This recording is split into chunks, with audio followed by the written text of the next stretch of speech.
The taste of my 18th birthday was instant coffee and stale vending machine crackers. I remember that detail because it was the last meal I would ever eat as a ward of the state. The last morning I would wake up in a bed that belonged to someone else. The last time I would look in a mirror and see a boy with no past and no future. March 15th, a Tuesday. The kind of gray, drizzling morning that makes everything feel like an ending. I sat in the waiting room of the Department of Children and Family Services in Boston. My entire life packed into a single black duffel bag at my feet, 18 years of existence, and this was all I had to show for it. 3 changes of clothes, a worn paperback copy of East of Eden that I had read 11 times, a photograph of my brother Silas taken 2 years ago, his gap-toothed smile already fading at the edges from how many times I had held it. The fluorescent lights buzzed overhead, the plastic chair dug into my spine. Somewhere down the hall, a child was crying. I had heard that sound so many times in so many buildings that it had become background noise. The soundtrack of the unwanted. My name is Rowan Aldrich, and on the morning I turned 18, I owned nothing in this world except a duffel bag, a dead woman's last name, and a decade of anger that I carried like a stone in my chest. Miss Tiernan appeared in the doorway, sensible heels clicking against the linoleum. She was a good woman. I had known enough bad ones to recognize the difference. She carried a manila folder that seemed too thin to contain the complete documentation of a human life. And yet there it was. Everything I was reduced to a few sheets of paper. She sat down across from me and I saw something in her eyes that I had learned to recognize over the years. The look that adults get when they are about to deliver news they wish they did not have to give. Rowan, she said, and the way she said my name told me everything. Today was my expiration date. I know, I said. I am 18. I am no longer your responsibility. She winced at the word responsibility, as if it were something sharp, as if I had meant it to cut. Maybe I had. After a decade in the system, you learn to build walls out of words. She slid the folder across the table. Inside were the documents I would need to exist in the world as an adult. Birth certificate, social security card, a list of shelters and job training programs printed on paper so thin I could see my fingers through it. There is something else, she said, and her voice changed, softened in a way that made me look up. She pulled out a second envelope. This one was different, older. The paper yellowed at the edges, my name written across the front in a handwriting I did not recognize. Spidery and elegant, the kind of penmanship they do not teach anymore. This arrived about 3 weeks ago, she said, from a law firm in New Hampshire. We were instructed to hold it until your birthday. I stared at the envelope. New Hampshire. The words meant nothing to me. I had never been to New Hampshire. I did not know anyone in New Hampshire. I did not know anyone anywhere. What is it? She hesitated. It appears to be a notification of inheritance. I almost laughed. The sound came out wrong, more like a cough. Inheritance. The word was absurd. Inheritance was for people with families, people with histories, people who belonged somewhere, who died. Miss Tiernan's eyes were careful. Your grandmother, Vivian Aldrich. She passed away 14 months ago. The name landed like a stone dropped into still water. Not because I remembered her, I did not, but because I had spent a decade trying to forget that she existed. I do not want it, I said. The words came out flat, automatic, a reflex built from years of learning not to want anything. Miss Tiernan sighed. It was the sound of a woman who had seen too many children walk out these doors with nothing but a bag and a chip on their shoulder. You need to at least read it, Rowan. It is a legal matter. There is property involved. And according to the letter, there is also a significant debt. Of course there was. Of course the woman who had abandoned me would find a way to burden me even from the grave. Even in death, she was handing me weight I had not asked to carry. I took the envelope. The paper felt fragile, ancient. I could feel the ghost of the hand that had addressed it. Someone had written my name with care, with intention, as if the name itself meant something. I opened it. Inside were 2 documents. The first was from a law firm, formal language, legal terminology, the cold precision of attorneys. It informed me that I was the sole beneficiary of my grandmother's estate, which consisted of a property located on Sugar Maple Road in Ashford, New Hampshire, 85 acres, a farmhouse, various outbuildings. It also informed me that the property was encumbered by $52,000 in unpaid taxes. If not paid within 60 days, the county would seize the land and auction it. The second document was from something called Ridge Haven Development Corporation, an offer to purchase the property for $175,000. The letter was friendly in that aggressive way that corporate communications always are. It mentioned the tax debt. It mentioned the difficulty of maintaining rural property. It mentioned several times how generous their offer was.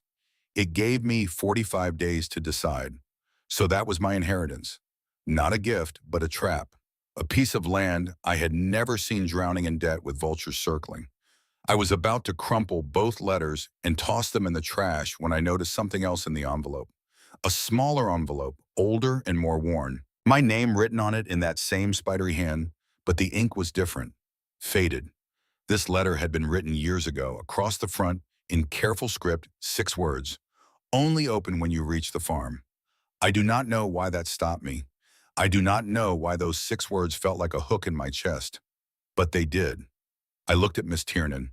She was watching me with an expression I could not quite read. "What would you do?" I asked her. She was quiet for a long moment.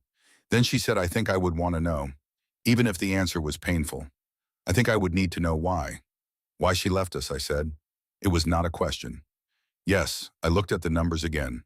52,000 in debt, 175,000 offered. Do the math. Walk away with over 100,000. Split it with Silas. That was 50,000 each. Enough to rent an apartment. Enough to take some classes. Enough to disappear and start over somewhere new.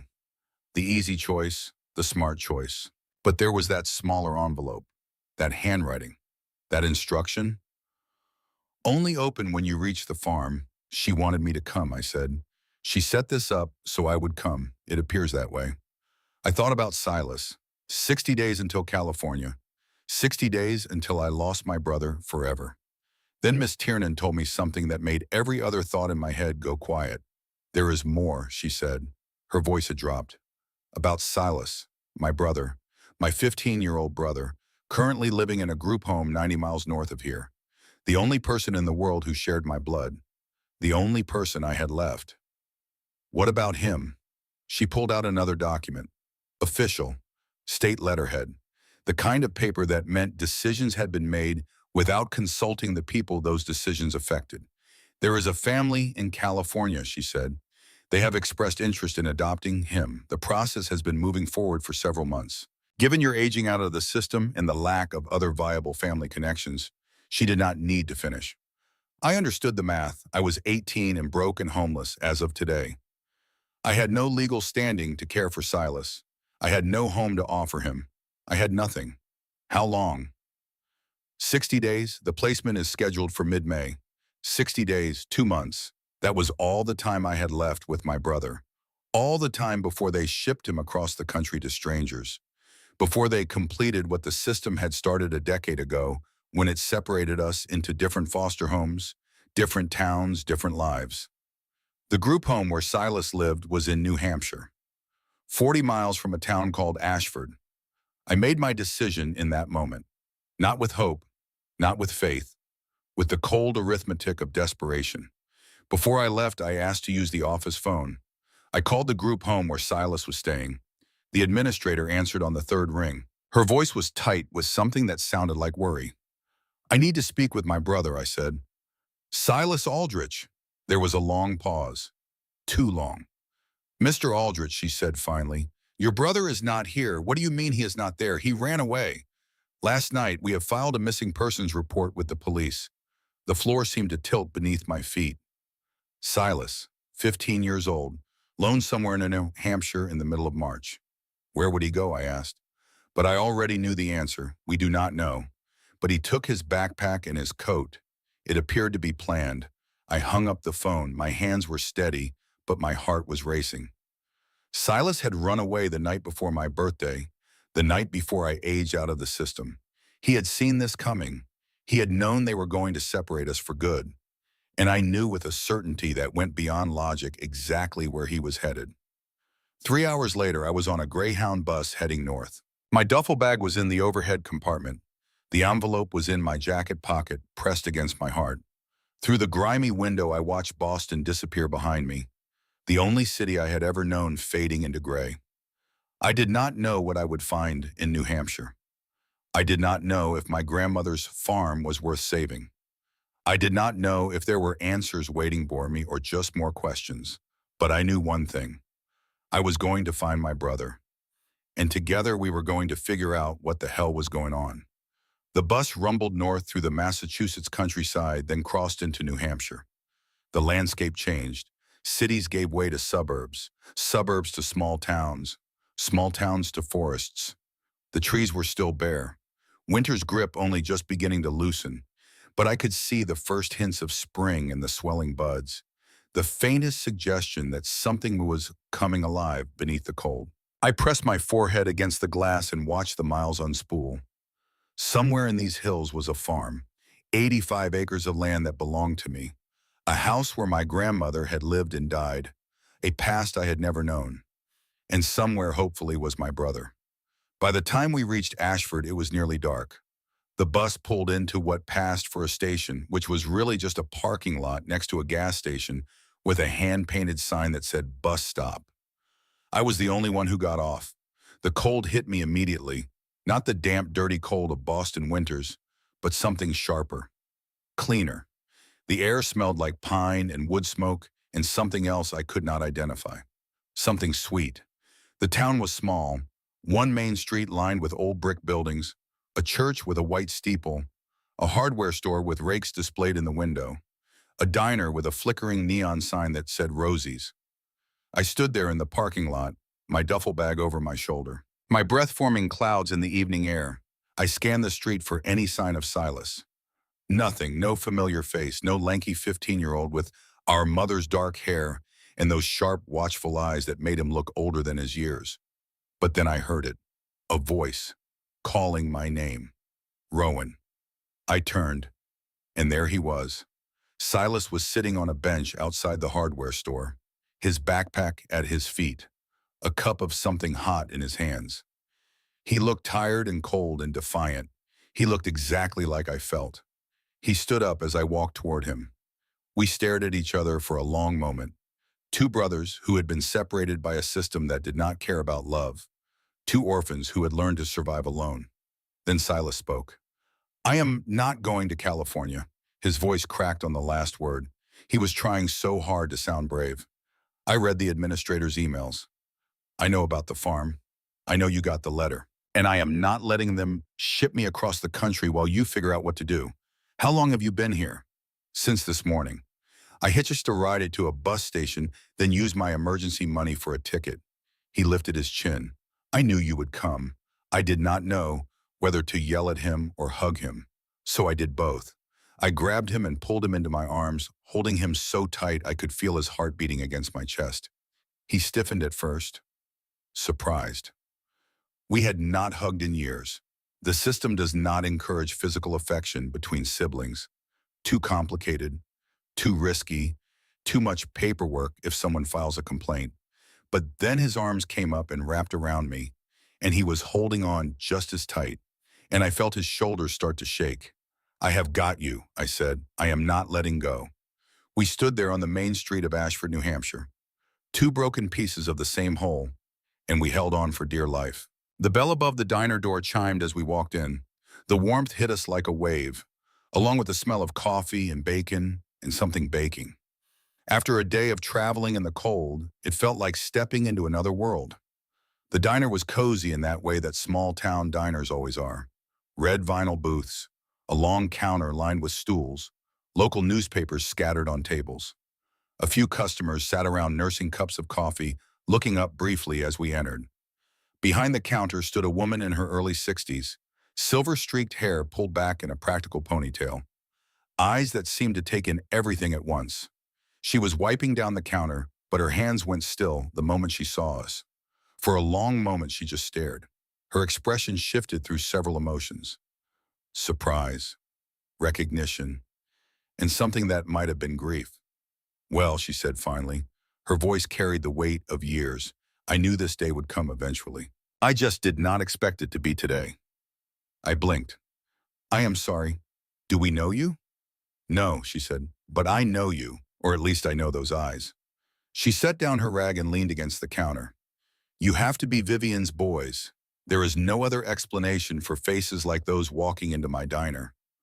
Our grandmother, you knew her. Knew her. The woman let out a sound that was not quite a laugh.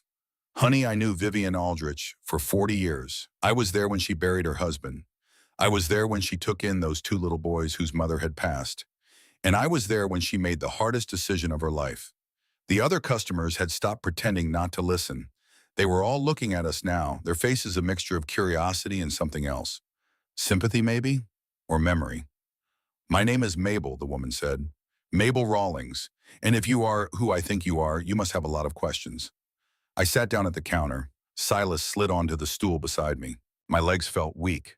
My mind was spinning. I am Rowan Aldrich, I said. This is my brother Silas. We just found out our grandmother left us her farm. I do not know anything about her. I do not remember her at all. Mabel nodded slowly, as if this confirmed something she had long suspected. Of course you do not.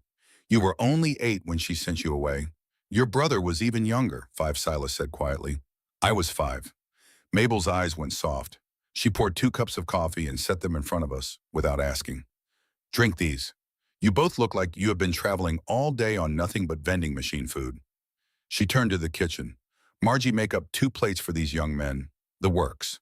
She turned back to us. Her expression was serious now. You came here to see the farm. We came here to understand, I said, and to figure out what to do about the property. The developers, Mabel said flatly. They contacted you. They offered to buy the land, pay off the taxes, and give us what is left over. Mabel's expression hardened in a way that told me everything I needed to know about what she thought of that offer. I bet they did. Those vultures have been circling this land for years. Your grandmother spent the last decade of her life fighting them off. 2 plates appeared in front of us. Meatloaf, mashed potatoes, green beans, rolls that were still warm from the oven. Real food, home-cooked food. I could not remember the last time I had eaten something that had not come from a package or a microwave. Eat, Mabel commanded, then we will talk. We ate, and while we ate, the diner began to empty out. The other customers left one by one, nodding to Mabel as they went casting curious glances at us. By the time we finished our plates, we were alone. Mabel poured herself a cup of coffee and sat down on a stool across from us. Your grandmother loved you, she said. Both of you. More than you could possibly understand. What she did sending you away, it was not because she wanted to. It was because she believed she had no other choice. I set down my fork. The food sat heavy in my stomach. Everyone has a choice. Not everyone, Mabel said. Not when powerful people want what you have. Not when they are willing to hurt anyone who gets in their way. She looked toward the window, her eyes distant. Ridge Haven Development. They started buying up land in this area about 12 years ago. Had plans for some big ski resort. Luxury condos. The whole 9 yards. Most folks around here, we are not rich people. The land is all we have. And when someone comes along offering 6 figures for property that has been in your family for generations, well, a lot of people said yes, but our grandmother did not. No, Mabel's voice was quiet now. Vivian did not. That farm had been in your family since 1952. Her husband cleared that land with his own 2 hands. They built that house together, board by board, raised their children there, buried their children there. She paused, and I saw her jaw tighten. When Vivian said no, Ridgehaven did not take it well. They started with lawyers, threats about easements, property lines, water rights. When that did not work, they got creative. Fences cut in the night. Equipment sabotaged. Someone poisoned her well. I felt something cold settle in my chest. They threatened her. Not just threatened. Mabel looked at me and there was something fierce in her eyes. They made it clear that if she did not sell, there would be consequences.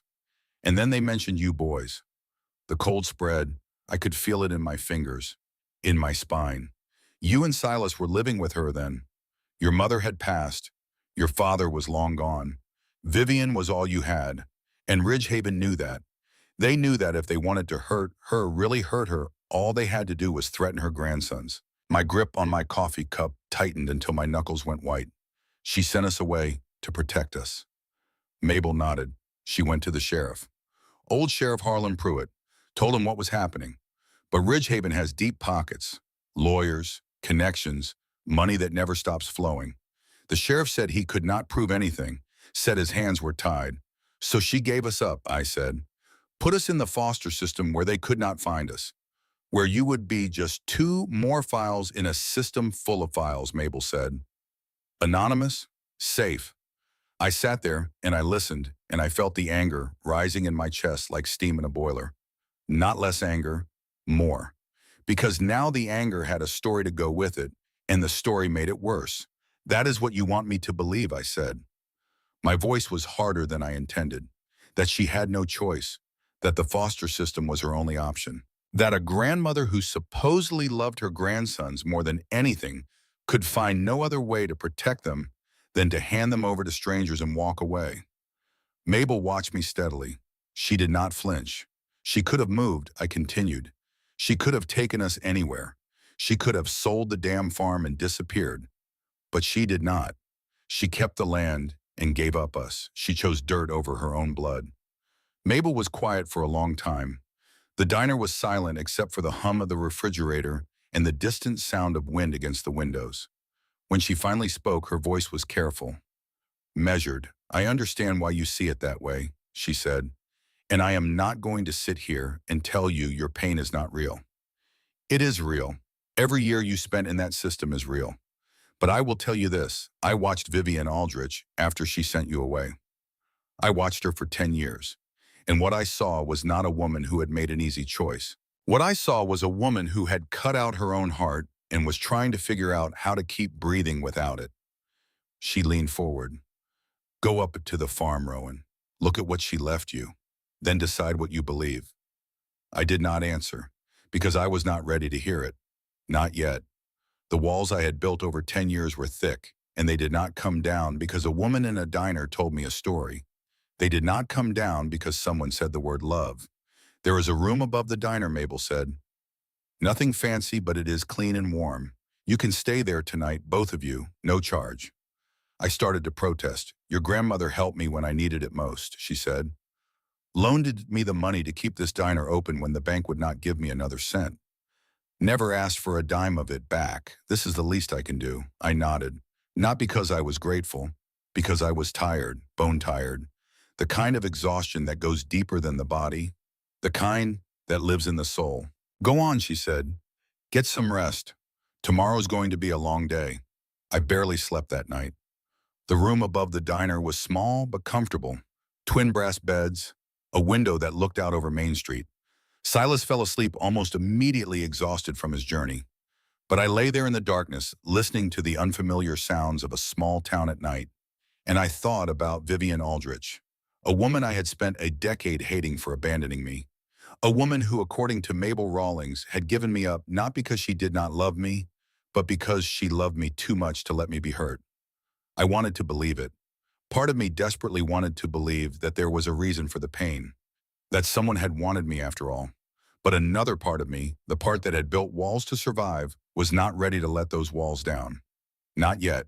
Not until I saw the proof for myself. The smaller envelope was still in my jacket pocket, only open when you reached the farm. I had not opened it yet. It felt like a promise I was not ready to make and could not afford to break. Morning came slowly. I watched the sky lighten through the window, gray giving way to pale pink, then gold. The town came to life below me. A pickup truck rumbled past. Someone unlocked the door to the hardware store. The smell of coffee drifted up from the diner kitchen. I woke Silas and we went downstairs. Mabel was already behind the counter, and she was not alone. A man sat at one of the stools, his back to us. He was big, broad-shouldered, silver hair that had once been dark. When he turned around, I saw a face like a weathered map, all lines and angles, with eyes that were surprisingly gentle. This is Guthrie Brennan, Mabel said. He is going to take you up to the farm.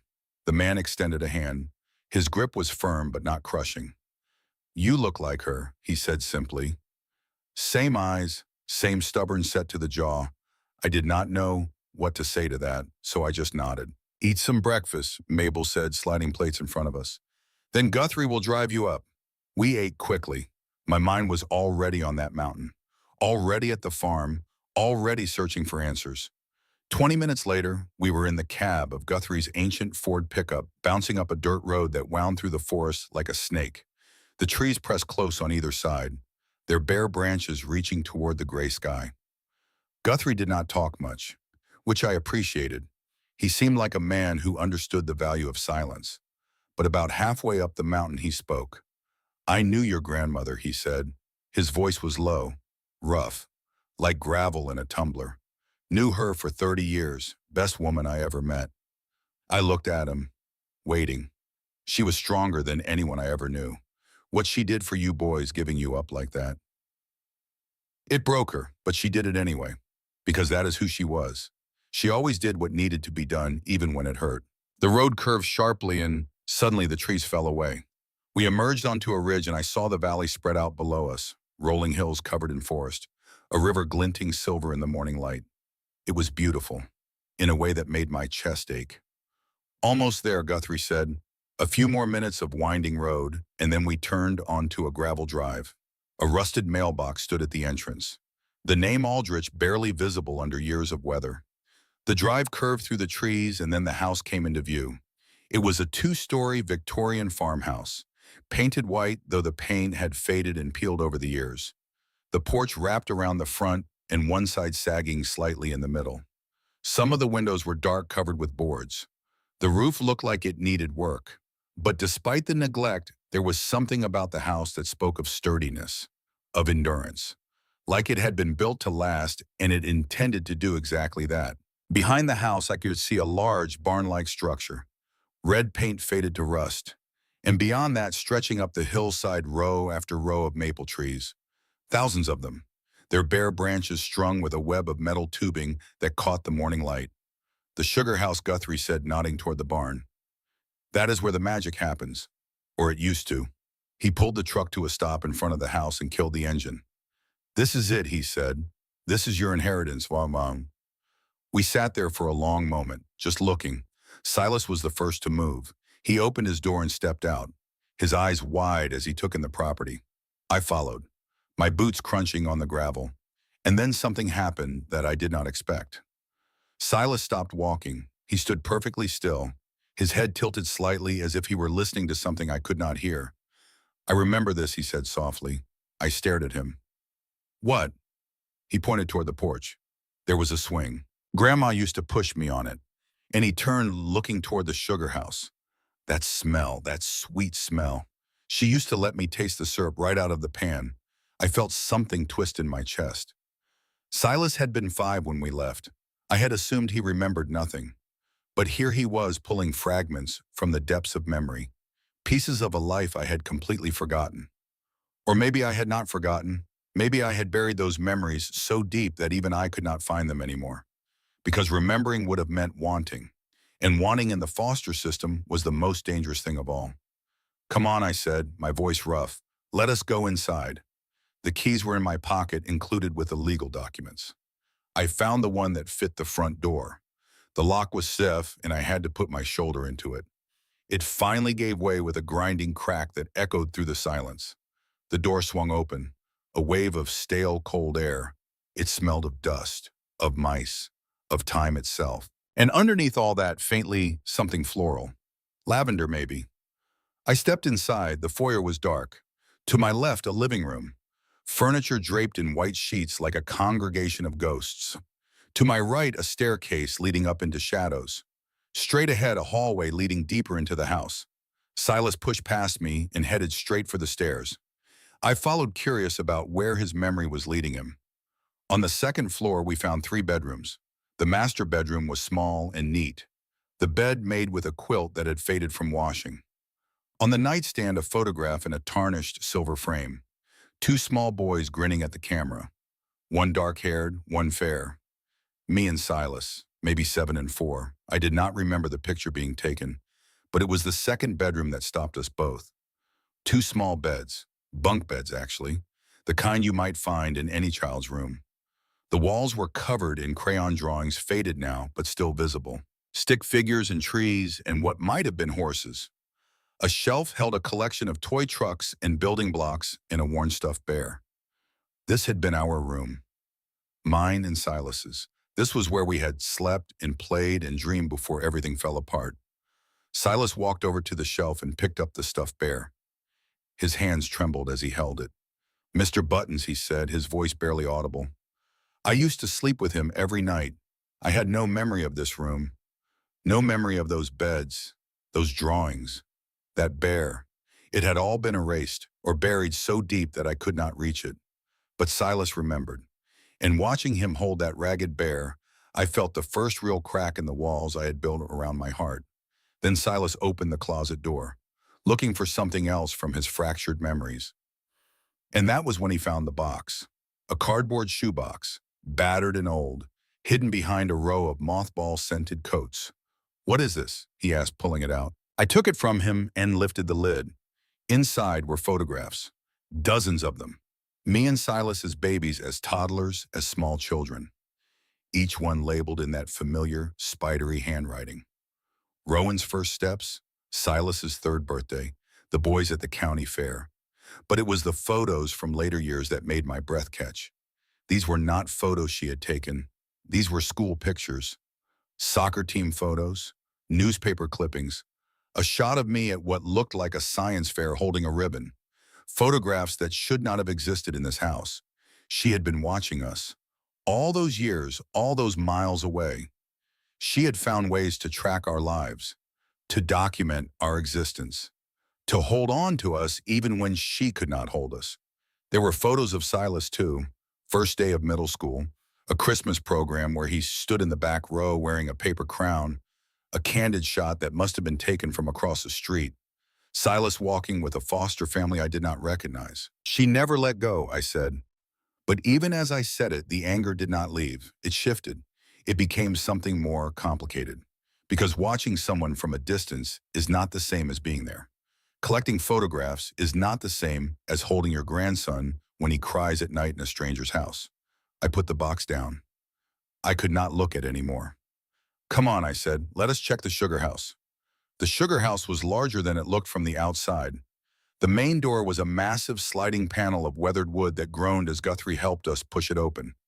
Inside it was dark and cold and smelled powerfully of maple syrup and wood smoke, a scent so sweet it was almost overwhelming. Light filtered through high dusty windows, illuminating a massive piece of equipment in the center of the space. Copper and steel tarnished with age, but still impressive. "That is the evaporator," Guthrie said. "This is where the sap gets boiled down into syrup. Your grandmother made some of the best syrup in the state with that thing." Silas wandered over to it, running his fingers along the metal.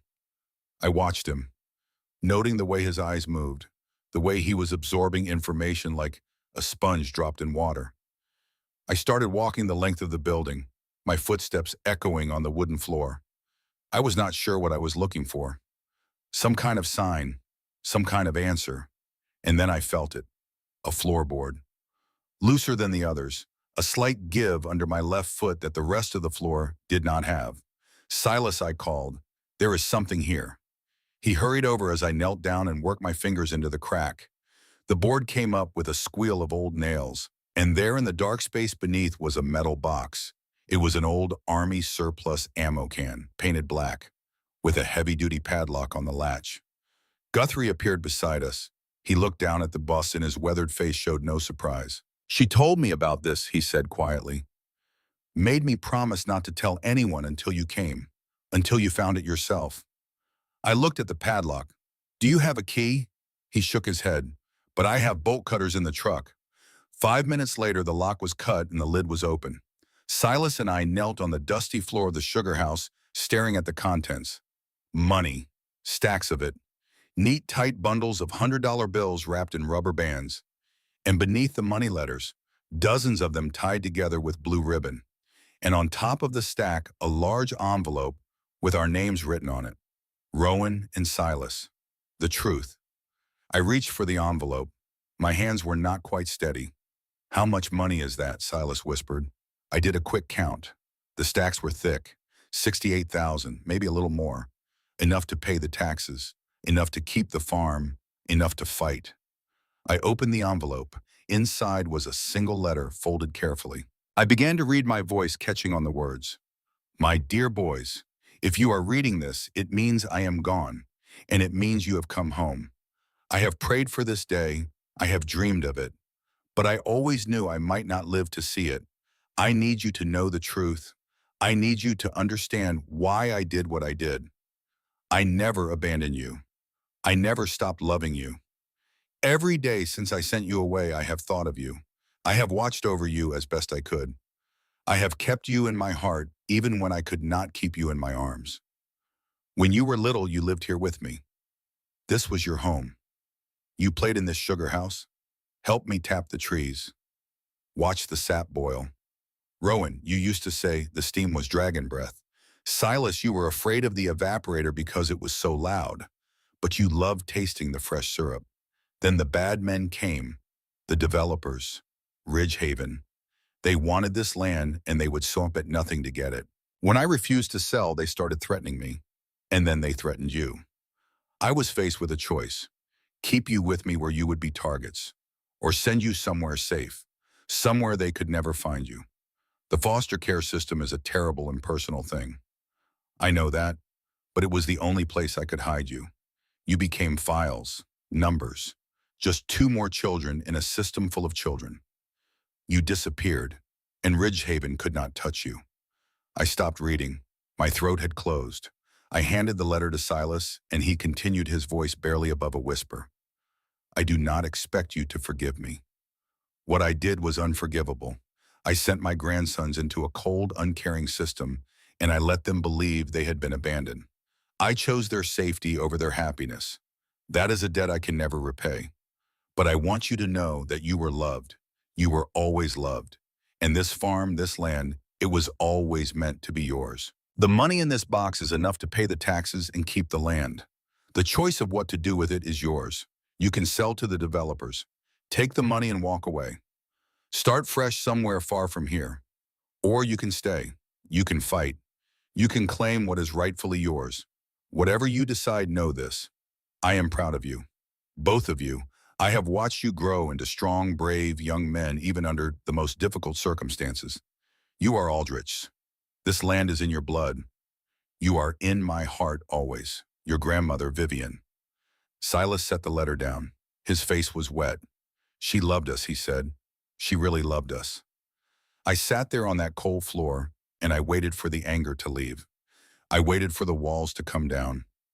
I waited for the flood of forgiveness that should have followed a letter like that.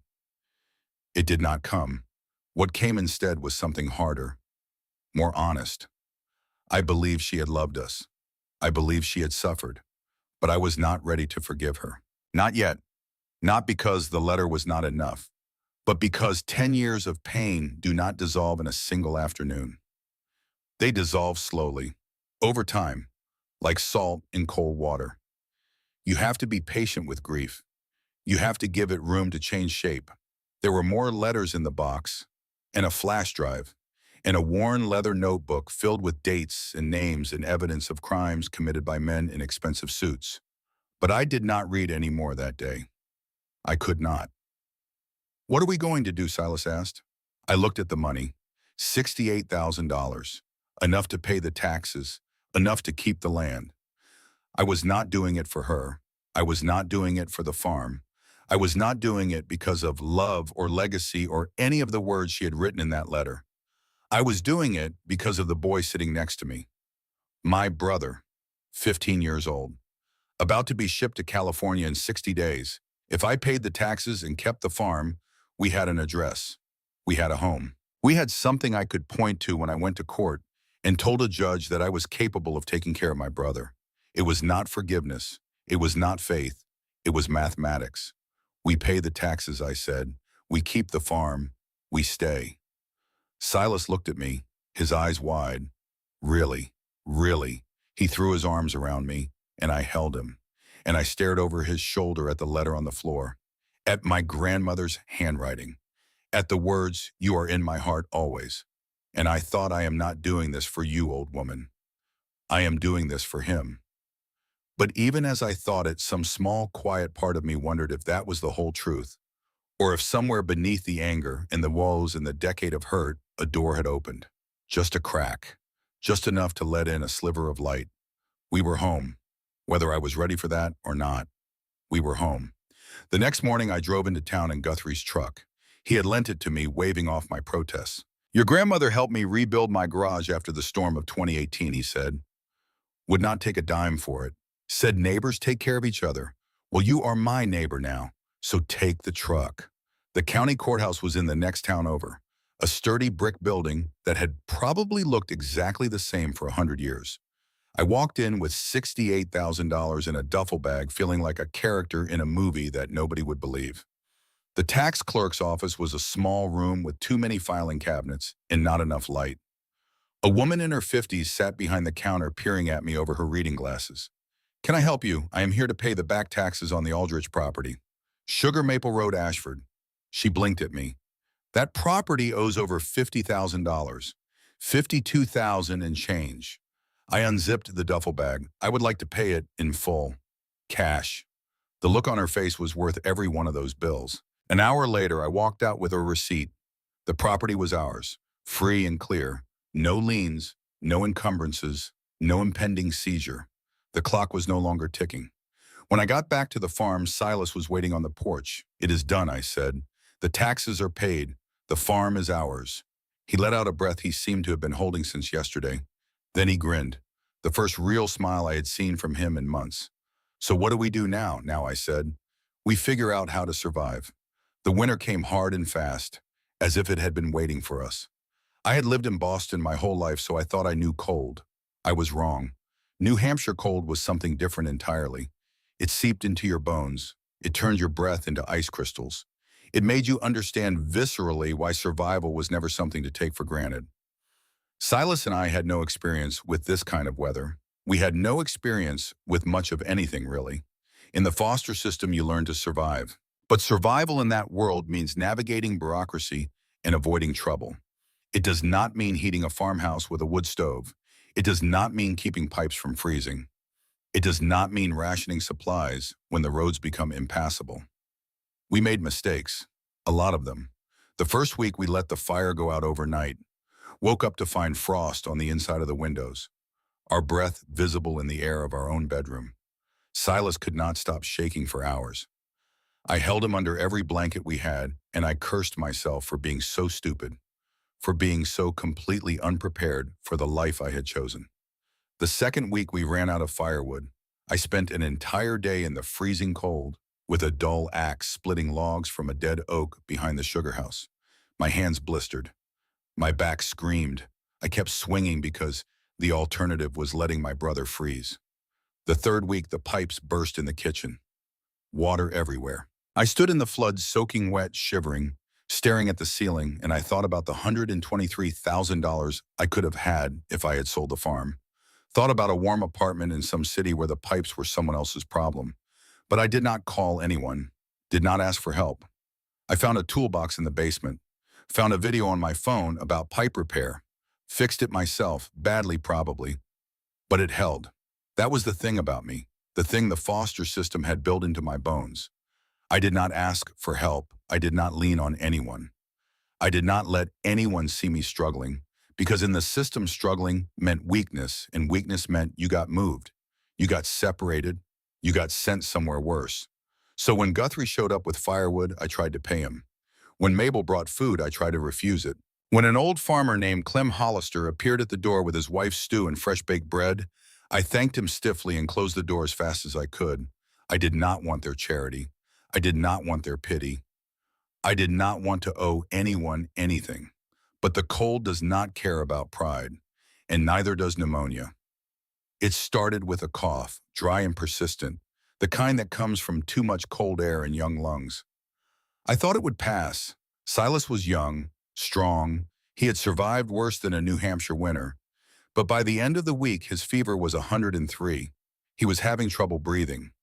His face was gray, and his eyes were glassy, and when I put my hand on his forehead, it felt like touching a stove. I panicked. We were 5 miles from town. The roads were icy. I had no car of my own. Guthrie had taken his truck to visit his sister in Vermont. For the first time since we arrived, I considered calling Mabel, considered asking for help, but I did not do it. Not yet. Instead, I carried my brother down the stairs, wrapped him in every blanket we owned, and put him in the passenger seat of the old farm truck that had been sitting in the barn under a tarp since before our grandmother died. The battery was dead. Of course it was. I stood in the freezing dark, my brother shivering beside me, and I felt the full weight of what I had done. I had brought us here. I had chosen this life. And now Silas was sick, and I could not even get him to a doctor. That was when I swallowed my pride and called Mabel. She was at our door within 40 minutes, driving a borrowed four-wheel drive that she handled like she had been doing it her whole life. She took one look at Silas, wrapped him in her own coat, and drove us both to the clinic in town without a single word of reproach. The doctor said it was pneumonia. If we had waited another day, it could have been much worse. They kept Silas overnight for observation. I sat in the chair beside his bed, watching him breathe, and I made deals with whatever was listening. Please, let him be okay. He is all I have. Mabel stayed with us the whole time. She brought soup from the diner and extra blankets from her own house. She sat with me in the waiting room when the doctors were examining Silas, and she did not ask questions or offer empty comfort. She just sat there, steady and quiet, and her presence was more reassuring than any words could have been. When Silas was finally released, Mabel drove us back to the farm, but instead of dropping us off, she parked the car and came inside. All right, she said, surveying the state of the house with the practiced eye of a woman who had survived 60 New Hampshire winters. Let me show you how this is supposed to work. For 3 hours, she gave us a crash course in rural survival. How to bank a fire so it lasts through the night. How to check the pipes for freezing. How to recognize the signs of carbon monoxide buildup. How to ration supplies and plan ahead for storms. She showed us the root cellar beneath the house, stocked with canned goods and preserves that our grandmother had put up before she died. She showed us the backup generator in the sugar house and taught us how to start it. She showed us the emergency supplies in the closet by the back door. Your grandmother was prepared, she said. She knew this land and she knew this weather. She left you everything you need to survive. You just have to learn how to use it. She stopped at the door before she left. You are not alone, Rowan. I know you want to be. I know it feels safer that way, but you are not. And pretending otherwise is going to get someone hurt. Then she was gone. I stood in the kitchen staring at the door, my jaw tight, because she was right. And I hated that she was right. And I hated even more that it had taken my brother nearly dying for me to admit it. One evening in late February, Clem Hollister sat with us on the porch, a mug of coffee warming his weathered hands. The cold had loosened its grip just enough for us to sit outside without losing feeling in our fingers. Your grandmother saved my son's life, he said quietly. Back in 2015, Tommy was in a bad accident, needed surgery we could not afford. Insurance would not cover it. We were going to lose him. His voice caught. He took a long drink of coffee. Vivian showed up at our door with $15,000 cash, said it was a loan, but she never asked for a dime of it back, never mentioned it again, just said neighbors take care of each other. Then he told me something I had not heard before. I almost sold, he said. His voice dropped. Ashamed. About 7 years back, Ridgehaven came to me with a number that made my head spin. My wife was sick. The medical bills were eating us alive. I was ready to sign. What stopped you? Clem looked out at the tree line. Your grandmother. She came to my house the night before I was supposed to sign, sat at my kitchen table and told me that if I sold, Ridgehaven would own every property between here and the ridge, that my land was the last piece standing between them and total control of this valley. She said she would help me find another way. Did she? She paid off my wife's hospital bills, $22,000, money she did not have to spare. She mortgaged her own equipment to do it. That is part of why the tax debt got so high. She was giving away everything she had to keep this community together. I sat with that for a long time after Clem left. My grandmother had not just been fighting for her own land. She had been fighting for everyone's. She had beggared herself to hold the line. She had gone broke protecting people who were not even her family. And then she had given up the only family she had to protect them from the consequences of her war. I was not ready to call it noble, not yet, But I was starting to understand that the story was more complicated than I had allowed myself to believe. The black Lexus appeared on a Tuesday in early March, nearly a year to the day since I had arrived. Silas and I were on the porch trying to figure out how to fix the sagging boards. When the car pulled up, I felt something tighten in my gut. Instinct. The same instinct that had kept me alive in foster homes where the wrong look could earn you a beating. Two men got out. The first was tall and thin, silver hair, the kind of suit that cost more than 6 months' rent. His smile was the kind that never reaches the eyes, the kind that men learn in boardrooms and practice in mirrors. The second was shorter, bulkier, built for intimidation, not conversation. Rowan Aldrich. The tall man climbed the porch steps, and this must be Silas. He extended a hand. I am Prescott Hale. I represent Ridge Haven Development Corporation. I did not shake his hand. I know who you are. His smile flickered. Then you know that we made a very generous offer for this property, an offer that is still on the table, I might add. The taxes have been paid. The offer is irrelevant. Hale's eyes narrowed. Yes, I heard about that. Quite resourceful. He glanced around the property, the shabby house, the weathered barn, the endless rows of bare maple trees. But I wonder if you fully understand what you are taking on here. This property requires constant maintenance. The sugaring operation alone demands expertise that takes years to develop. And then there are the ongoing expenses. Property taxes, insurance, equipment repairs. We will manage. He stepped closer. His cologne was expensive and overwhelming. I admire your determination, he said. I really do. It reminds me of your grandmother. She had that same stubborn streak. He paused and something cold flickered in his expression. But stubbornness has its limits. Your grandmother learned that, in the end, alone up here on this mountain, year after year, wearing herself down until there was nothing left. He let the words settle, like poison dripped into still water. Is that really the path you want to follow? Get off our property, Silas said. His voice was steady, but I could see his hands clenched at his sides. Hale turned his smile on my brother, the young one, so protective. He looked back at me. I will give you time to reconsider. Our offer will remain open for another 30 days. After that, he shrugged. We will have to explore other options. He started back toward the car, then paused at the bottom of the steps. Did not turn around. One more thing. This is a dangerous area. Remote, isolated. Accidents happen all the time on these mountain roads.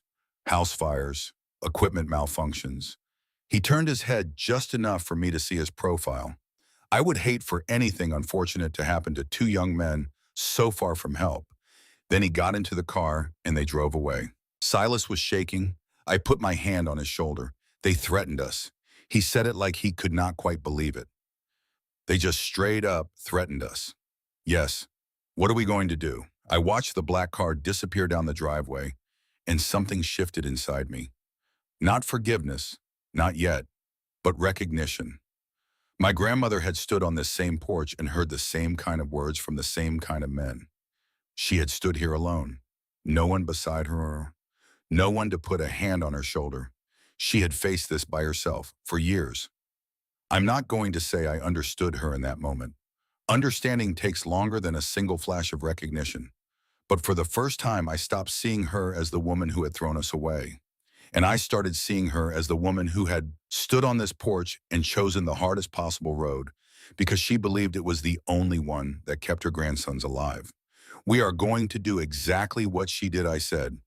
We are going to fight. Spring crept in slowly. The snow receded. The ground thawed. And with the warmer days and freezing nights came the telltale sign that Guthrie had been watching for. The sap started to run. The season starts when the days get warm, but the nights stay cold, he explained one February afternoon. We were in the sugar house examining the evaporator. That temperature swing is what makes the sap flow.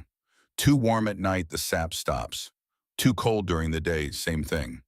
You have to watch the weather like a hawk. He showed us how to check the tubing system that connected the maple trees. Thousands of feet of plastic lines channeling sap down to collection tanks. He showed us how to test the sugar content and how to know when it was ready for boiling. He showed us the intricacies of the evaporator, the dangerous temperatures, the precise timing, It is an art, he said. Anyone can make syrup, but making great syrup, the kind your grandmother made, that takes years of practice. He looked at Silas. But you have time. Silas absorbed it all. He had always been a quick learner, curious and observant, and he took to maple sugaring like he had been born to it, which maybe he had. He spent hours in the sugar house studying our grandmother's journals, asking Guthrie endless questions. Watching him come alive like that, watching him find something that made his eyes light up for the first time in years, it was the first time since we arrived that I felt like we had made the right choice. Our first real batch was small, 38 gallons, nothing compared to what our grandmother had produced. But Silas held up the first finished bottle, amber liquid, catching the light, and he grinned. It is not much, he said. It is everything, I told him. It is a start. The peace did not last. It was a night in early April. The sap was running strong. Silas and I had been up late boiling a fresh batch. The sugar house was filled with sweet-smelling steam. We were exhausted and sticky, and happier than we had been in months. I woke to the sound of breaking glass. I was on my feet before I was fully conscious, my heart hammering. The sound had come from the sugar house. Stay here, I told Silas, who was already sitting up in bed, eyes wide. But he did not stay. Of course he did not. He followed me down the stairs and out into the cold night air. The door of the sugar house was hanging open.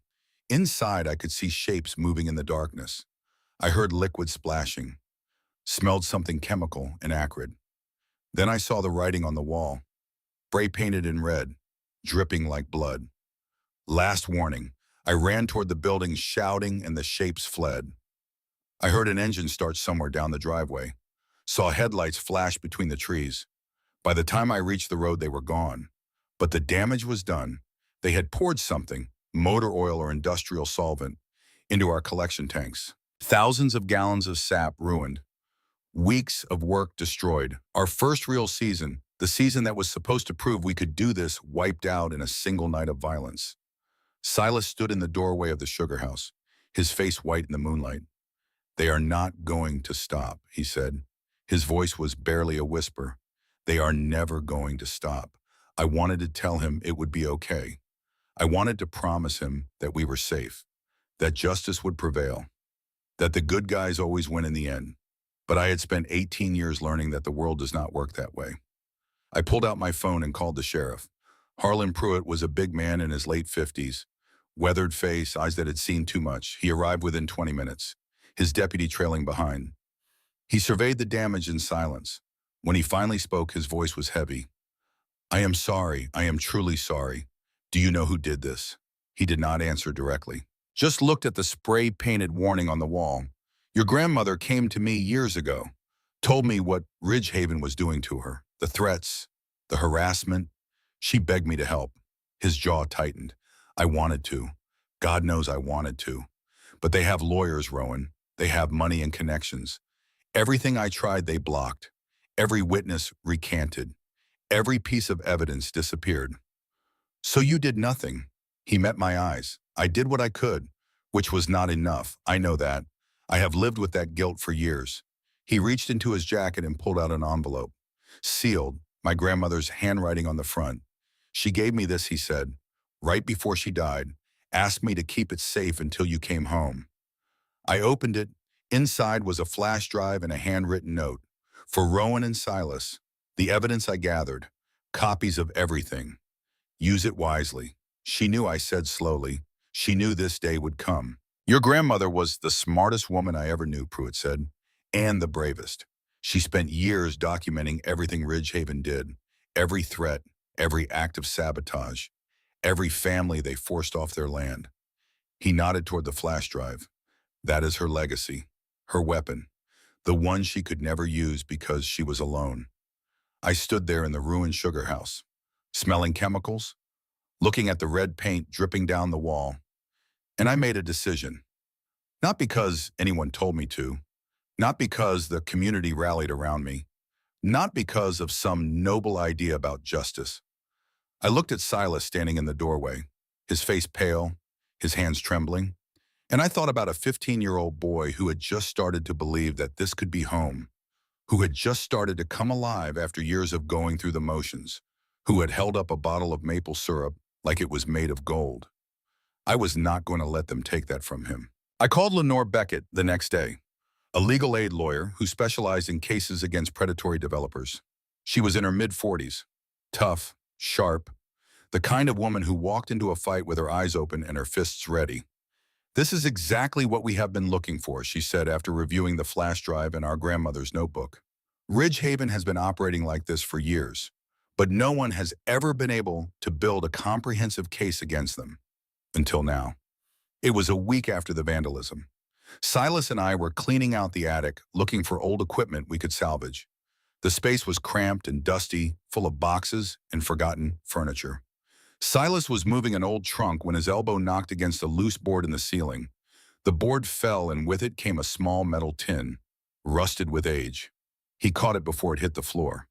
"What is that?" I asked, climbing over a stack of old magazines. Silas pried open the lid, and then he went very still.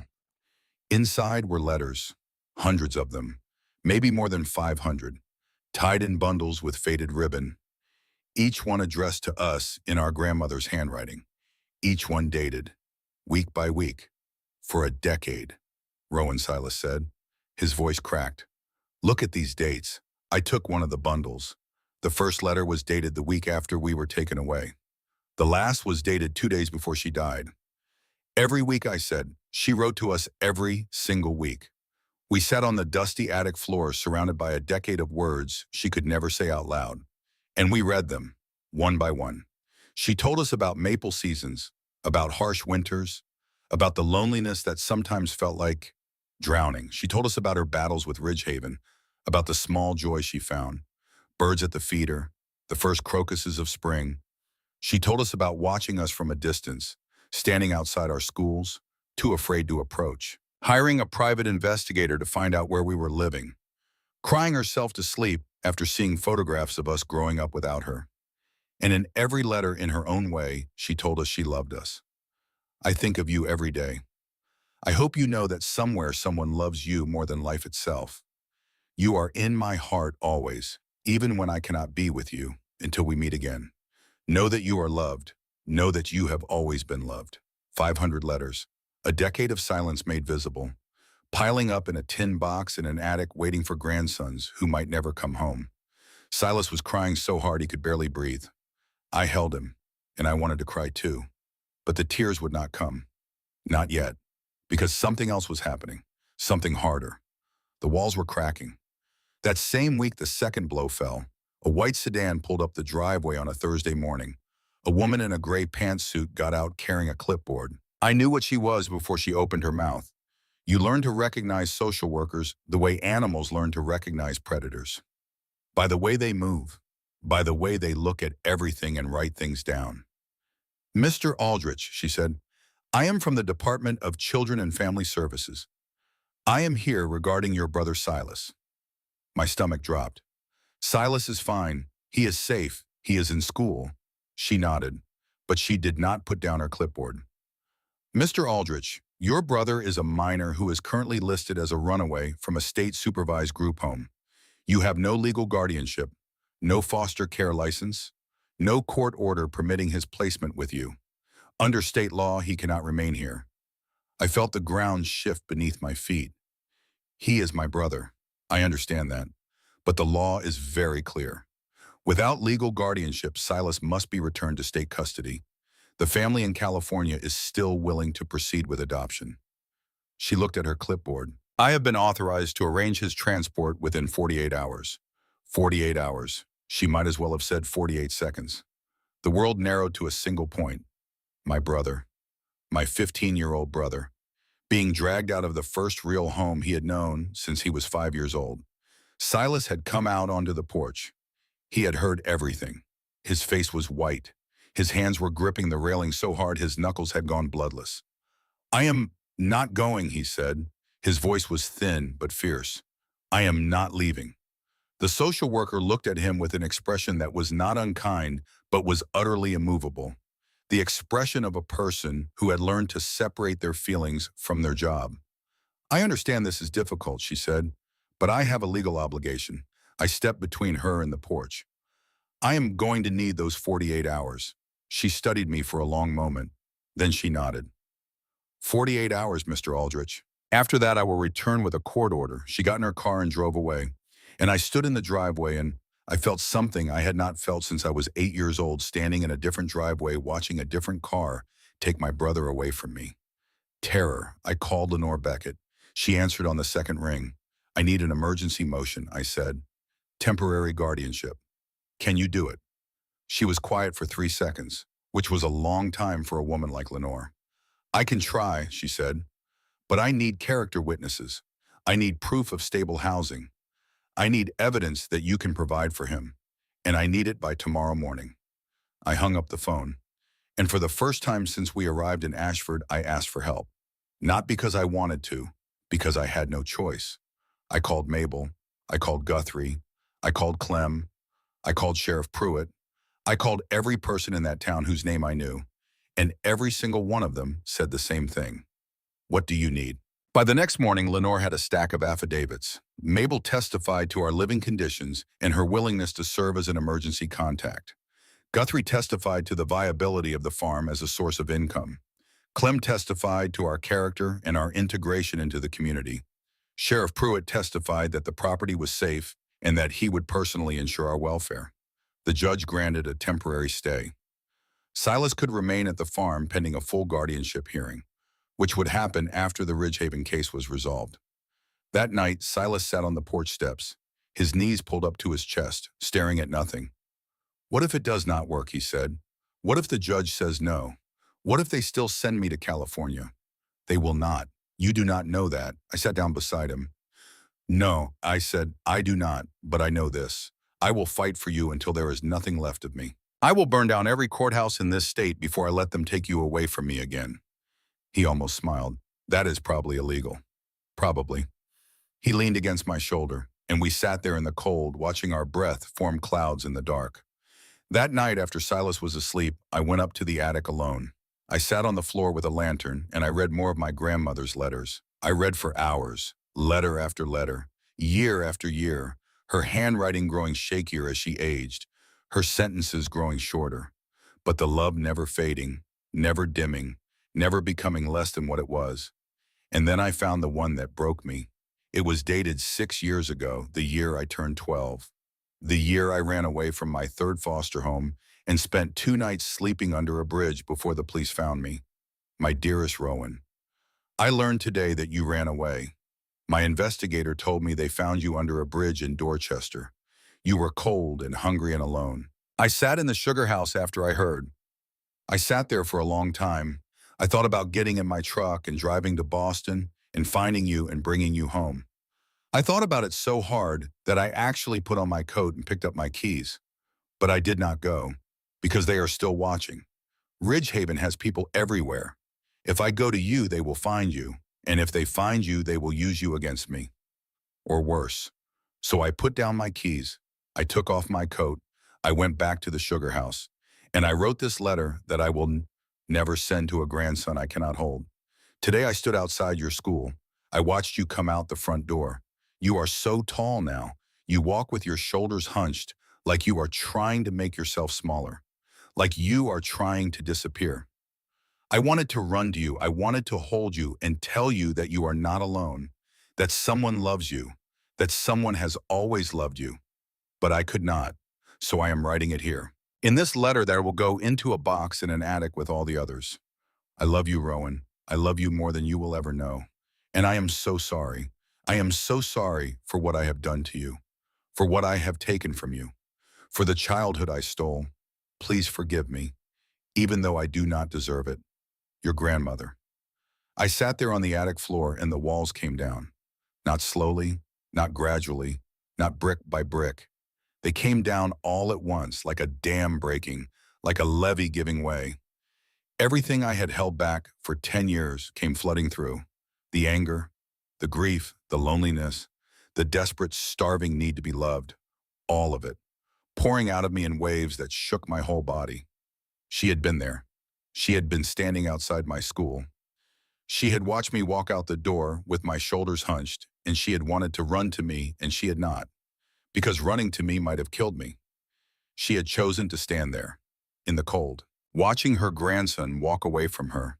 And then she had gone home and written a letter that she put in a box in an attic because even writing his name on an envelope and putting it in the mail might have been enough for them to find him. That was not abandonment. That was not choosing land over blood. That was a woman standing in the deepest kind of hell and choosing to stay there because leaving would have made it worse for the people she loved. I cried. For the first time in years, I cried. Ugly, broken, heaving sobs that I could not control and did not try to. I cried for the boy under the bridge. I cried for the old woman standing outside the school. I cried for 10 years of silence and 500 letters that never got sent. And somewhere in the middle of all that grief, I forgave her. Not because the letter made it easy, not because the pain suddenly disappeared, but because I finally understood that she had been carrying a weight that was heavier than mine. She had been carrying the knowledge that she had hurt the people she loved most in the world, and she had been carrying it alone every day for 10 years, without complaint, without asking for forgiveness, without even being able to tell them why. I sat in that attic until the lantern burned low, and when I finally went downstairs, I stopped at the door of our old bedroom. Silas was asleep in the bottom bunk, Mr. Buttons tucked under his arm. I stood there, and I looked at my brother, and I made a promise. Not to him, not to my grandmother, to myself. We are going to finish this. We are going to finish what she started.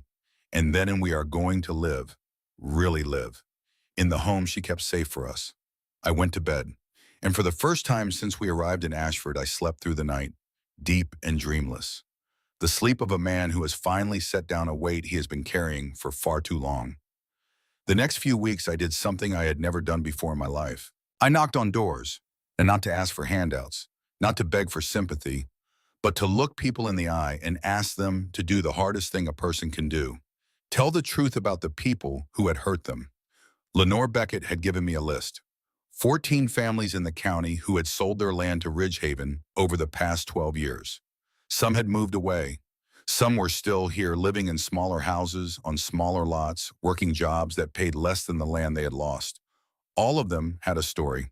And according to my grandmother's notebook, most of those stories involved threats, intimidation, or outright fraud. I started with the ones who were still local. The first door I knocked on belonged to a man named Douglas Enfield. He had sold his family's dairy farm to Ridgehaven 8 years ago, 40 acres that had been in his family for 3 generations. My grandmother's notebook said he had sold under duress after someone slashed the tires on his equipment and left a dead animal on his porch. He opened the door and looked at me with the flat, suspicious eyes of a man who had learned not to trust strangers. I told him who I was. I told him about the farm. I told him about the evidence my grandmother had collected. And I told him that I was building a case against Ridgehaven. He listened without expression. When I finished, he shook his head. "I am sorry about your grandmother," he said. "She was a good woman. But I signed those papers. I took their money. There is nothing a court can do about that now. You signed under duress," I said. "That is not a legal sale. That is extortion." He was quiet for a long moment. Then he said something that I carried with me for the rest of that week. "Son, you do not understand what it is like to be afraid every single day. To lie in bed at night wondering if tonight is the night they come back. I have a wife. I have children. I sold because I wanted my family to be safe, and I would do it again." I left his house with nothing.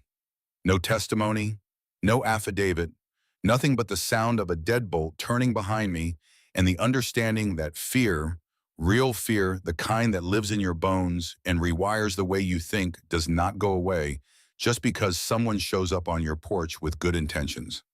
I sat in the truck for 20 minutes before I could drive to the next house. The second door was worse. A woman named Patricia Voss, whose husband had died of a heart attack 6 months after Ridgehaven pressured them to sell. She listened to my pitch. Then she told me to get off her property and never come back. The third door, the fourth, the fifth, every one of them the same. Fear or anger or both. Nobody wanted to relive what had happened.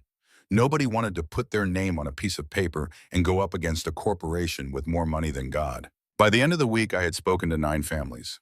I had 0 witnesses.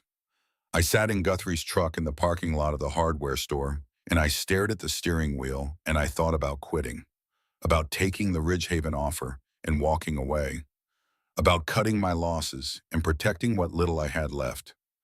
Then my phone rang. It was Clem Hollister. "I heard what you have been doing," he said, "going door to door, asking people to stand up." "Yes. How many have said yes?" "None." He was quiet for a beat.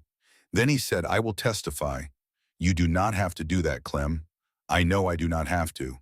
But your grandmother paid $22,000 to save my son's life. She never asked me for anything in return. Not one thing. In 30 years of knowing that woman, she never once asked me for a favor." He paused. "Well, now she is asking. Through you. And I am not going to say no." That was the first crack. The second came 2 days later. Douglas Enfield called me back. His voice was different, harder, more certain. "My daughter found out what Ridgehaven did to us," he said. "She has been reading about them online. She told me that if I do not testify, she will never forgive me. She said her grandfather would be ashamed." He took a breath. "She is right. He would be ashamed. So yes, I will do it. Tell your lawyer to send me whatever I need to sign." After Enfield, 3 more families came forward. Then 2 more. The fear was still there. But something was stronger than the fear now. The same thing that had kept my grandmother fighting for a decade.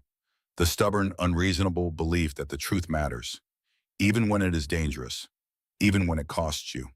By the time Lenore filed the case, she had testimony from 7 families. Documented evidence spanning 10 years. Financial records.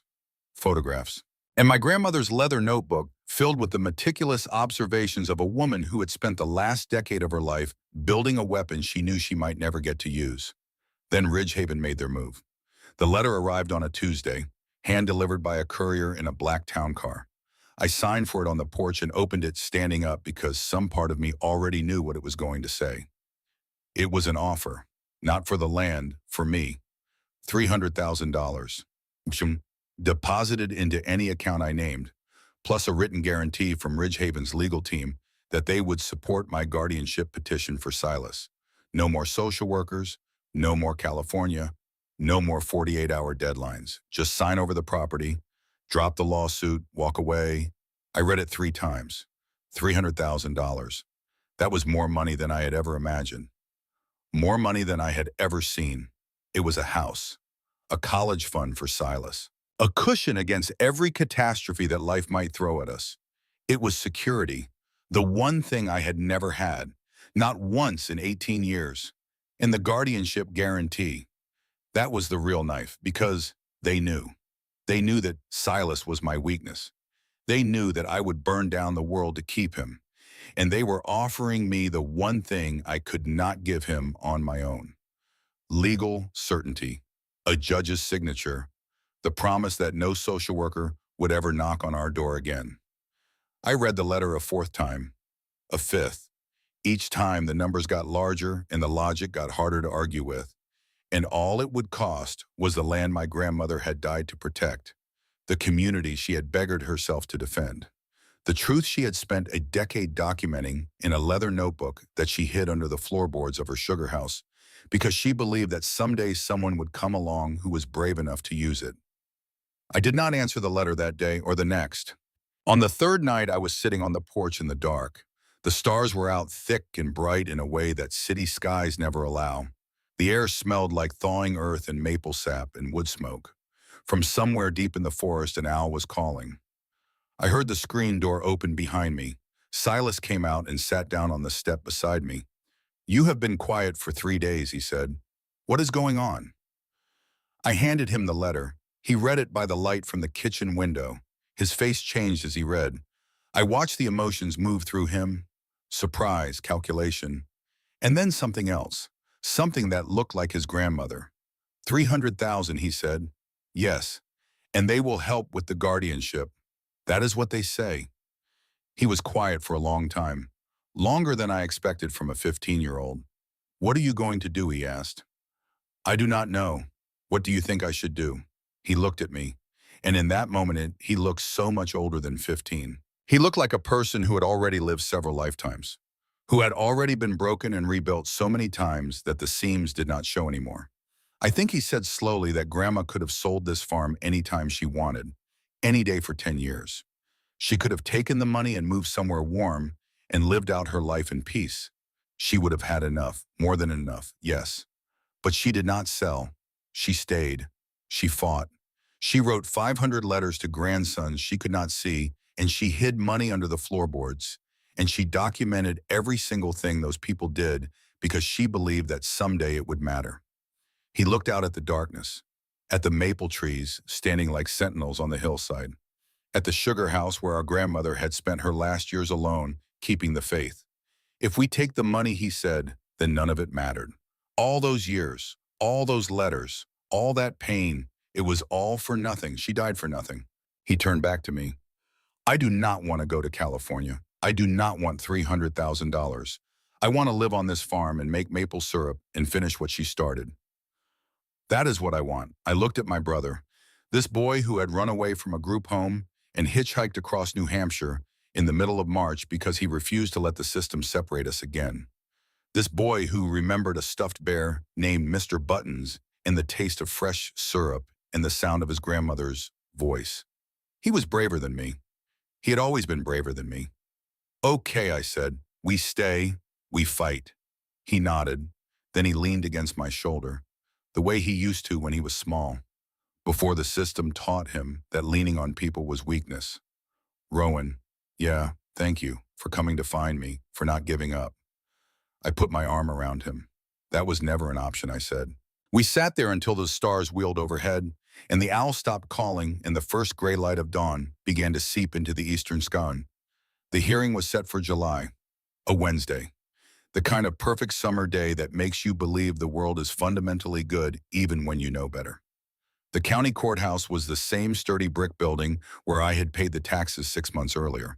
But today it was different. Today the parking lot was full.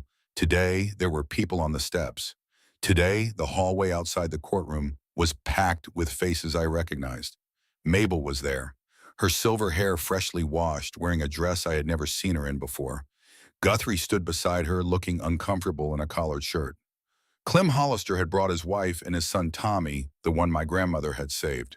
Sheriff Harlan Pruitt was in uniform, standing against the back wall with his arms crossed and his jaw set. And behind them, filling the benches, were the people of Ashford. The woman from the hardware store, the man who ran the gas station, the couple who owned the bed and breakfast on the edge of town. People who had known my grandmother. People who had watched her fight. People who had come to see her grandsons finish what she started. Across the aisle sat Prescott Hale and 3 other lawyers in suits that probably cost more than every vehicle in the courthouse parking lot combined. They looked confident, relaxed, like men who had played this game before and always won. I sat at the plaintiff's table with Silas on one side and Lenore Beckett on the other. My hands were steady. My heart was not. The judge entered. Cordelia Graves, a woman in her mid-60s with steel gray hair and the kind of face that suggested she had spent her entire career being underestimated and had long since stopped caring. She had a reputation for fairness and a low tolerance for lawyers who thought money was a substitute for truth. Let us begin, she said. The next 3 hours were the longest of my life.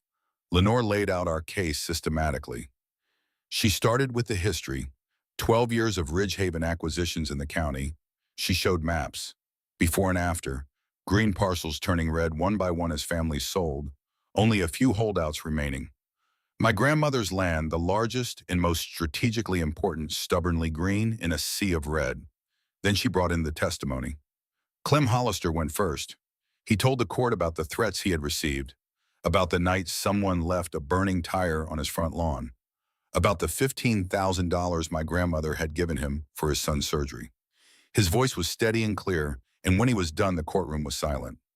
Douglas Enfield went next. He described the systematic intimidation that had forced him to sell, the slashed tires, the dead animal on his porch, the phone calls in the middle of the night. His voice broke once. He stopped, took a breath, looked at me across the courtroom. Then he straightened his shoulders and kept going. And when he finished, the silence in the room was the kind that has weight, the kind you can feel pressing against your chest. 3 more families testified, each story different in its details, each story the same in its shape: pressure, threats, isolation, surrender. And then Lenore played the evidence from the flash drive. Audio recordings my grandmother had made, photographs with timestamps, financial records that traced payments from Ridgehaven to local officials, a paper trail that stretched back a decade assembled by a woman who had known that she might not live to use it, but had built it anyway, because someone had to. Hale's legal team countered at every turn. They challenged the authenticity of the recordings. They questioned the credibility of the witnesses. They painted my grandmother as a paranoid recluse who had invented conspiracies to explain her own inability to manage a failing farm. It was a good strategy, polished, professional, the kind of defense that money buys. And then they played their final card. Prescott Hale stood, buttoned his jacket, addressed the court with the smooth confidence of a man who had rehearsed this moment. Your Honor, we have evidence that Vivian Aldrich signed a binding agreement in 2019 granting Ridgehaven Development a permanent easement across her property. This agreement provides my client with legal right-of-way access that the plaintiffs are now attempting to block in bad faith. He produced a document, official letterhead, legal language, and at the bottom a signature that I recognized. My grandmother's handwriting, spidery and elegant. The same hand that had written 500 letters and addressed them to grandsons she could not see. Silas grabbed my arm under the table. His fingers were ice cold. That is not possible, he whispered. She would never have agreed to that. I know, I said. Watch. Lenore examined the document carefully. She took her time. She did not rush, she did not panic. And when she looked up, she was smiling. May I approach the bench, she said. Judge Graves nodded. Your Honor, Lenore said. Her voice was calm and measured. This document is a forgery, and I can prove it. She reached into her briefcase and pulled out the leather notebook, my grandmother's journal, the weapon she had spent a decade building. Vivian Aldrich was meticulous, Lenore said. She documented everything, including every piece of paper that passed through her hands. And in this journal, she has a specific notation about this exact document. She opened to a marked page, September 2019. Ridgehaven presented me with a document claiming I had agreed to grant them easement rights. I have never seen this document before. I never signed it. The signature appears to be copied from my insurance application. I have documented this forgery and will include it in my evidence file. Lenore produced another document, a copy of my grandmother's insurance application from 2019. The signature clearly visible. As you can see, Your Honor, the signatures are not merely similar. They are identical, because one was traced from the other. She paused, letting the courtroom absorb that. Furthermore, Vivian Aldrich had this analyzed by a forensic handwriting expert before her death. I have the expert's sworn statement here. She held up a sealed affidavit. The expert concluded with 98% certainty that the signature on the easement document was mechanically reproduced from the insurance application. The courtroom erupted, voices, movement. Hale's co-counsel leaned in, whispering urgently. Hale himself stood very still. His face had gone the color of old paper. Judge Graves banged her gavel twice. Order, she said. Her voice cut through the noise like a blade. She looked at Hale. Her expression was not angry.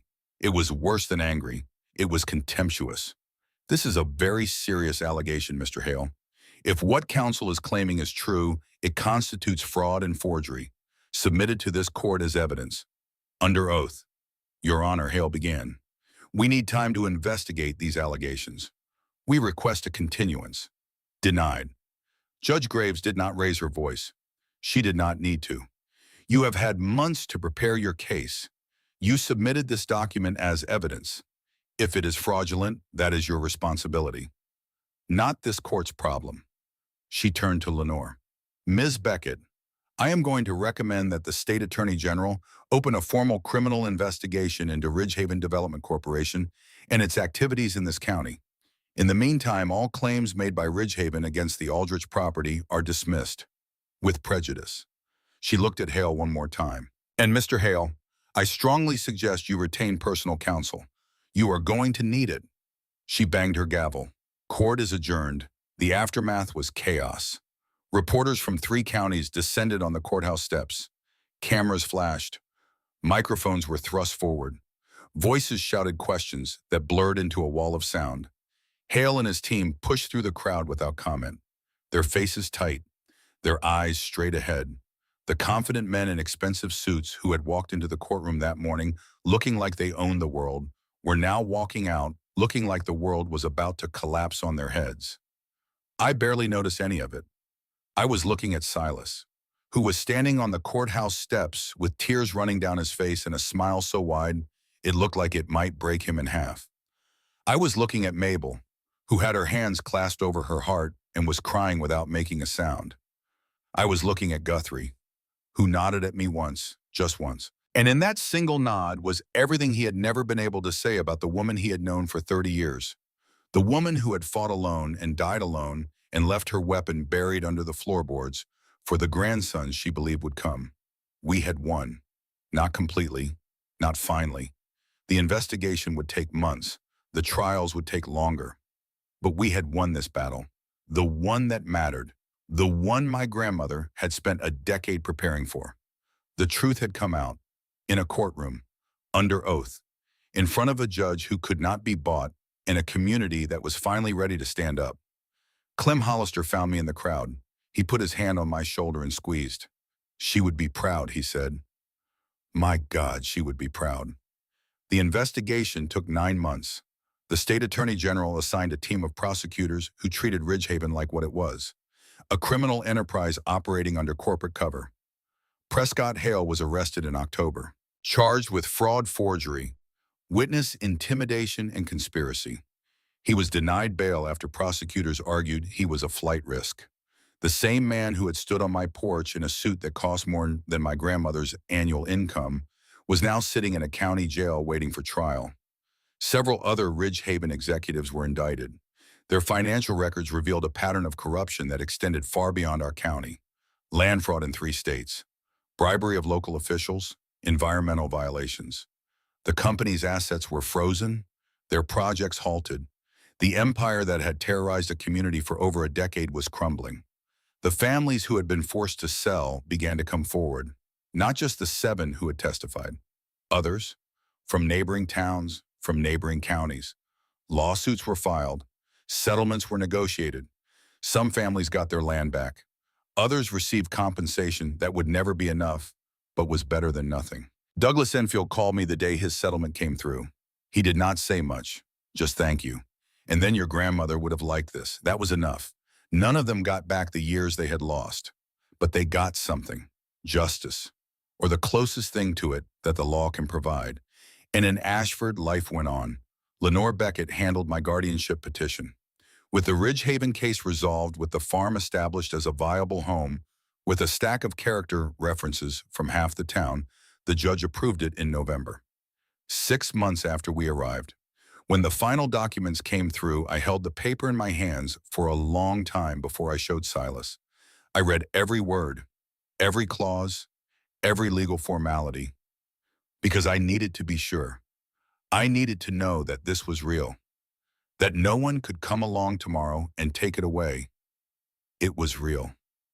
Silas and I sat on the porch of the farmhouse, the same porch where Hale had stood and threatened us, the same porch where our grandmother had stood for a decade alone, refusing to break. We are official, Silas said. He was holding the court order like it was made of glass. You are stuck with me. I could think of worse fates. He was quiet for a moment, looking out at the maple trees. Their leaves had turned, gold and amber and deep burning red. Do you think she knows, he said? Do you think she can see us? I looked at the trees, at the land, at the sugar house where the evaporator waited for another season, at the hills rolling away into the distance covered in forest that had been here before us and would be here after. I think she is here, I said, in the trees, in the land, in us.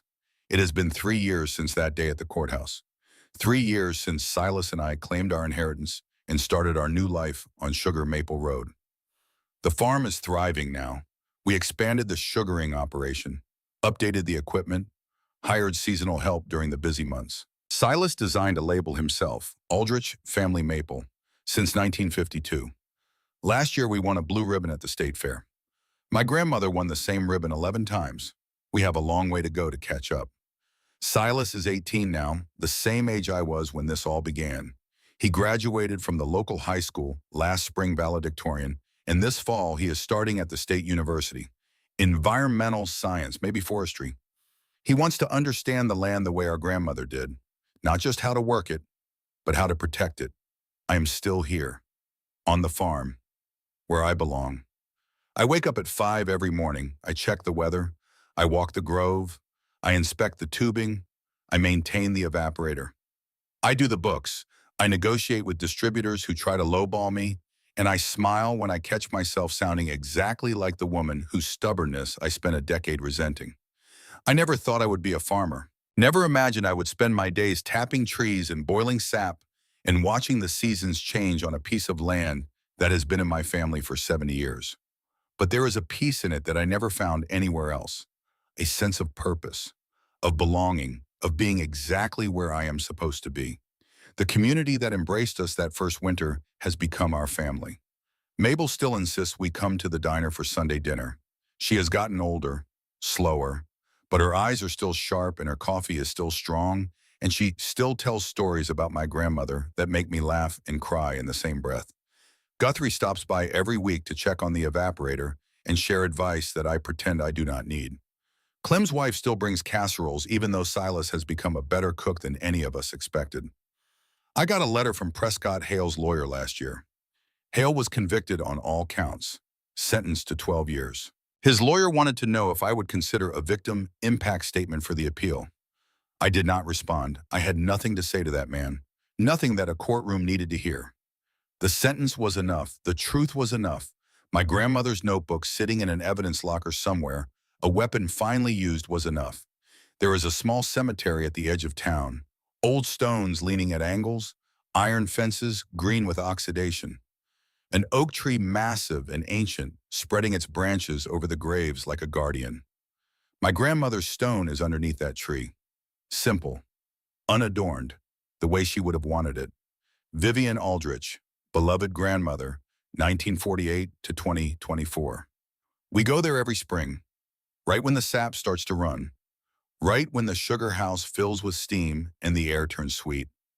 This year, Silas brought the first bottle of the season. He placed it at the base of the stone, careful like he was setting down something precious. "We did it, Grandma," he said. "Another good year. The trees are healthy. The equipment is running clean." Guthrie says the sugar content is the best he has seen in a decade. He paused, touched the stone. "I am going to college next month. Environmental science, like I told you. I am going to learn everything I can about these forests, about this land, about how to take care of it the way you did." His voice caught. "I wish you could see it. I wish you could see what we built." I knelt beside him. The grass was damp. The oak leaves rustled overhead. "I know you can hear me," I said, "because I talk to you every morning when I walk through the grove. I tell you about the farm, about Silas, about the life we have built on the land you saved." I paused. "I forgave you a long time ago. You know that. But I want to say something I have never said before. Thank you. Thank you for not giving up. Thank you for writing 500 letters that you knew we might never read. Thank you for standing outside my school in the cold because you could not bear to go a whole year without seeing my face. Thank you for hiding money under the floorboards, and evidence on flash drives, and love in every corner of this place. Thank you for choosing the hardest road, for carrying a weight that no one should have to carry alone, for loving us so much that you were willing to let us hate you if it meant we would be safe." The wind moved through the oak tree. The leaves whispered. And for a moment, just a moment, I could smell maple syrup, warm and sweet. The way the sugar house smells when the evaporator is running and the steam is rising and everything in the world is exactly as it should be. "You were right about the maple trees," I said. "You told Silas once that they teach you patience, that you have to wait for the right conditions, the right moment, that you cannot rush it. You can only prepare and trust and wait." We waited a decade, Grandma. A decade of cold and loneliness and anger. A decade of not understanding.